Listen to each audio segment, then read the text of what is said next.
Good morning, everyone.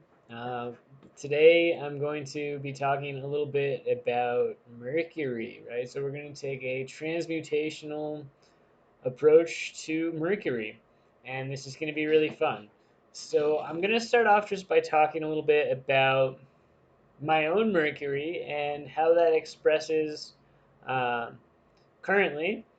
um, and so, I have Mercury in Aquarius, and it's in my seventh house, and it's square my Pluto. So here I am talking about transmutational astrology, right? That's very Plutonic and in a way very Aquarian, right? Astrology is very much an Aquarian thing in a lot of ways. Astrology encompasses a lot, but um, is definitely somewhat Aquarian. And I got a bachelor's in physics, very Aquarian, technology, science. I used to be very much a skeptic and kind of like almost an atheist. Um, Again, that has some Aquarian associations. I've thought a lot in my life about relationship. I used to do authentic relating a lot, and there you go. Seventh house, Mercury. And so, my thought patterns and my style of communication and the things that I talk about often are very Aquarian in their nature or very Scorpionic in their nature, and sometimes both. Usually both. I'm always very much talking about the cutting edge and how we can change things and make things better. And that seventh house is, I'm often very much talking about one-to-one relationships. It's something I've talked about a lot in my life and played with a lot in my life. And my progressed Mercury is now in Pisces, depending on which progression system you use, but it's in Pisces, and a lot of times I just chant mantra in my head, right? And Pisces is a very spiritual um, orientation. And so that Mercury has shifted, okay? And I wanted to demonstrate the ability that we have to change our thought patterns, change what we think about, change the nature in which we listen and communicate, right? Because our Mercury is about communication, right? And it's about our thoughts, it's our thinking mind. A lot of times, Mercury um, can be agitated, right? And so, especially in our modern culture, we're very mercurial. We think a lot. We're in our heads a lot. We communicate constantly. Uh, we don't listen as much. And Mercury is also about listening, right? The highest expression of communication. In order to communicate clearly, you have to first understand deeply. You have to listen. You can't communicate uh, effectively if you can't listen effectively. And this is Mercury, right? So, how we listen, what we listen to, how we communicate, how we think. And so all of these things can be changed, right? And this is what all of the spiritual masters teach us, right? We can change our thoughts, we can watch our thoughts. Um, we can consciously choose to think about something else, right? And so for the next 5 minutes, right, just practice noticing your thoughts, right? For the next minute, just notice your thoughts. We'll just pause for a second.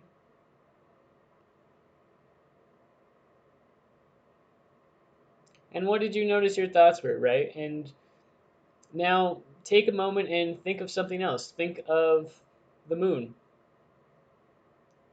Imagine the moon. Imagine the man in the moon, or I like to see the rabbit in the moon. I'm sure some people see the rabbit too, but imagine the rabbit in the moon, or the man in the moon, whatever. Imagine a full moon. And so you can see that you can consciously will yourself to think about something different than you usually do, right? How many of you usually think about the moon? Probably. I mean, maybe a fair bit of you who are watching this, um, but maybe not that many of you. And so if you notice where your Mercury is placed, and when we're talking about creating your ideal chart, right? Because that's what we're culminating in with this sort of line of reasoning, or creating the chart of, you could say, your next life, right? If you're going to reincarnate, if you believe that, or creating the chart that you want for later in this life, right? If you know if you know what you want to think about, what your ideal chart is, how do you want to think? Maybe you like the way you think and you don't need to change it at all. Maybe you like that you have, I kind of like my progressed Piscean Mercury and my Aquarius Mercury, and I kind of like it, so I don't have a desire to change it, right? But I could, in principle, right? I could start thinking about cars and being a mechanic, and you know, thinking in like a Virgoic mechanical Capricorny type way, right? Very earthy, right? I could do that, and I have. There's been times where I've had to think about my car, um, or I've had to think about, my health, right? Had to think about what's good for my body, my diet, my nutrition, right? And I can think about those things when I need to. Um, but in a little bit of a way, I'm slightly addicted to certain thought patterns. And so admitting that, what thought patterns you like, what thought patterns, make you feel good, but then starting to notice where the thought patterns don't serve you and where you do want to change them, right? Where maybe you do want to become a little bit more practical, or maybe you do want to be a little bit more spiritual, or softer in your thoughts, and working on that, right? Consciously choosing to think differently. This is what transmuting Mercury is about, is how do we consciously think differently, right? Or as the Apple says, think different, right? Which is not even grammatically correct, which is the point, but it's so funny. So how do we do that? How do we communicate differently? Right? And it starts by listening, right? So a sort of fundamental practice that's going to be important in changing your thoughts, in changing the way you communicate, is noticing your thoughts and noticing the way that you communicate, right? When you notice them, uh, then you can change them, right? That which we observe, that which we notice, can is that which we can manage, we can change. And so that's really the first step. And so that takes, self-awareness, a meditation practice, stepping into the observer mind. And then you can go through each of the different signs and different houses, and we'll do a couple examples. And then you can be like, okay, well, at this stage in my life, I notice I want to think more like this, or think more about these things. Um, and then you can do that, right? Um, and the more awareness that you develop, the more it will be clear as to why you want to change your communication style, why you want to change your thinking patterns, right? How you want to develop different thinking patterns, right? And that awareness is going to help you on your path in all ways. So, just a few examples, right? Let's say you have Mercury in Aries, right? Uh, Mercury in Aries often thinks about physical things. They often think about themselves, right? More than maybe a different Mercury placement, right? So Mercury in Aries might be thinking of themselves sometimes as like a warrior, right? They might be thinking about fighting. They might be thinking about sports, right? They might be thinking about, physical activities, right? Aries is a very physical sign, right? And so thinking about the physical world, right? And a reason you might want to develop more of an Aries type thinking is that maybe you've spent too much time focusing on other people, and maybe you need to think a little bit more about yourself, not to be selfish, but maybe you don't take care of yourself. Maybe you don't pay attention to yourself, right? Maybe you pay too much attention to other people, and you don't think about your own needs enough, and that's a possibility. And so that might be a reason that a person would want to start to develop a little bit of Mercury and Aries energy, right? Maybe you've spent too much time fantasizing and daydreaming and not enough time physically. And so maybe you need to think a little bit more about exercise and things like this. And maybe you need to think a little bit more about like what kinds of exercises would be good for you, right? Or maybe you need to think a little bit more about how to use your anger. Maybe you've repressed your anger. So these are reasons that you might want to think a little bit more like an Aries, right? You might want to be a little bit more independent, right? These are reasons to think a little bit more like an Aries. And so if you understand your reasons, then you have uh, energy behind that transmutation, because all transmutation takes energy, right? It takes energy. And so developing that energy, super important. Maybe, you know, you want to start thinking more like a Capricorn, right? Maybe you feel like you haven't been practical enough in this life or serious enough, and you've been taking life a little bit too flippantly, and you want to be more responsible.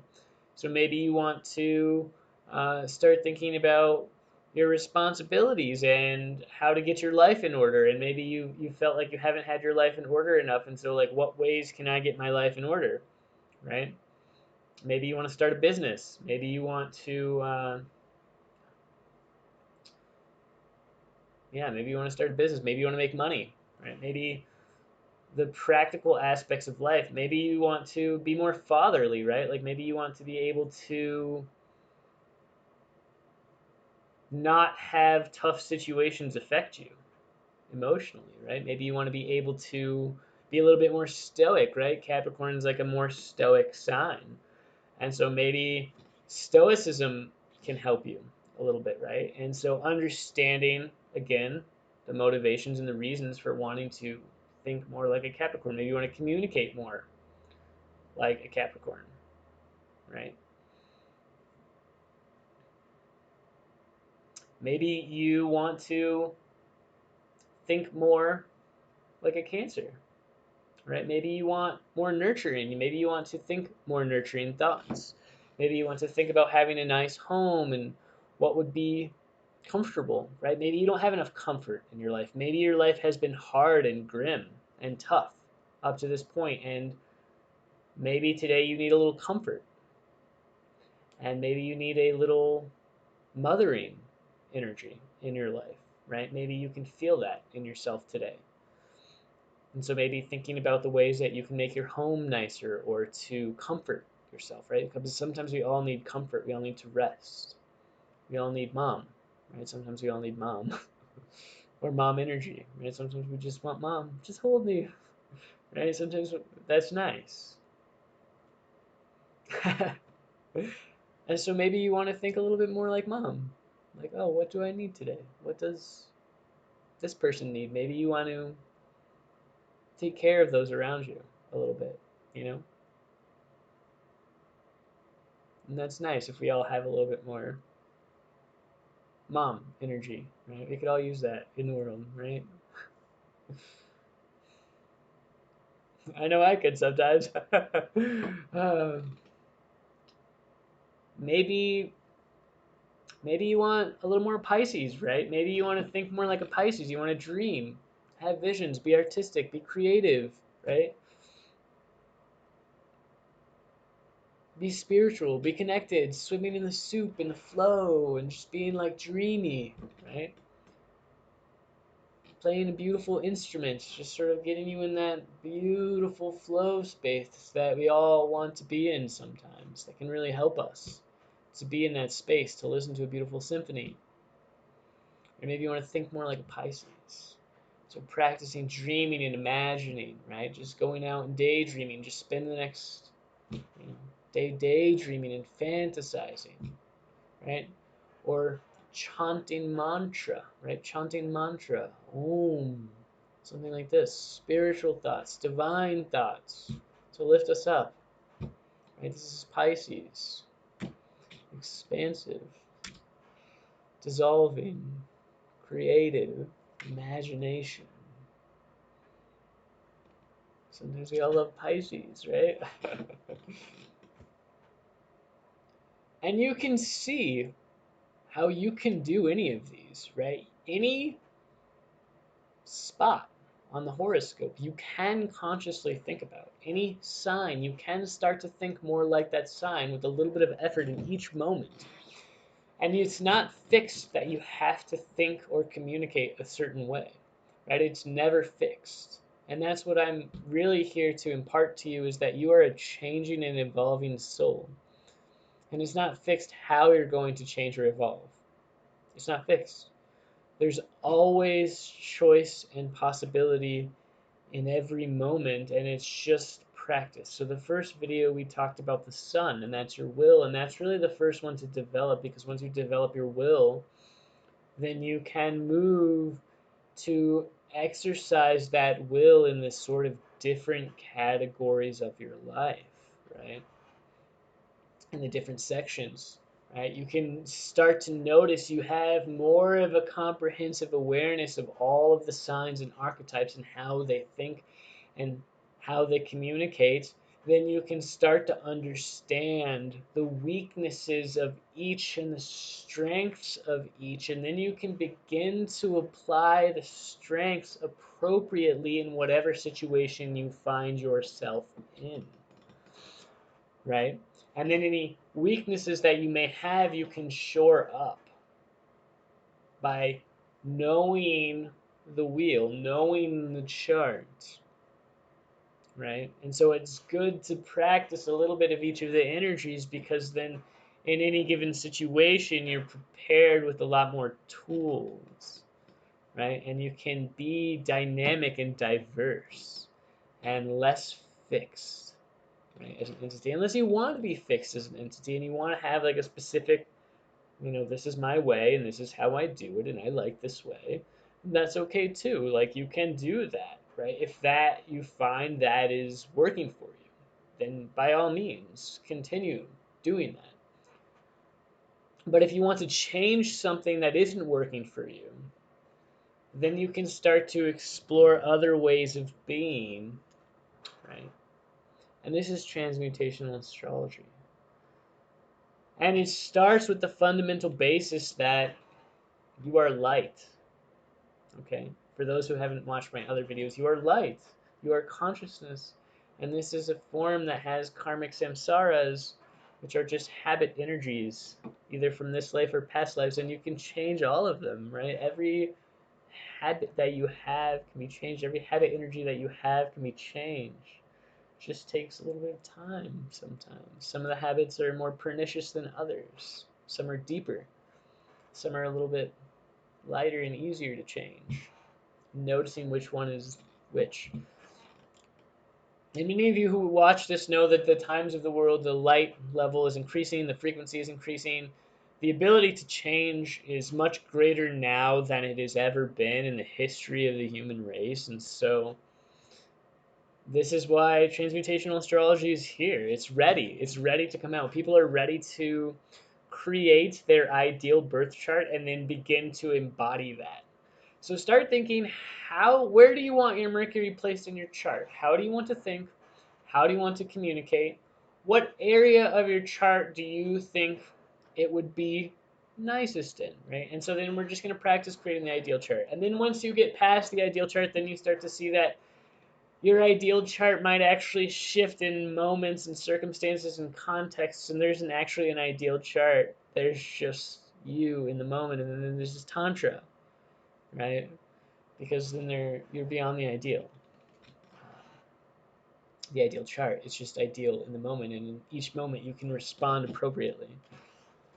But we, have some idea of that first ideal chart that we might like to make, a way that we might like to be in the world. And then we like to see, oh, actually, as we start to embody that, you'll see, oh, well, here's some weaknesses of this ideal chart that I made. And then once you have an understanding of each piece, you can respond in each moment how you like, in a way that's loving and works for you. Okay, that's all I have for you today. So spend a little time thinking about your Mercury, right? Thinking about thinking. How do you want it to be? How do you want to be? How do you want to communicate? What do you want to think about? All right, many blessings to you. Thank you.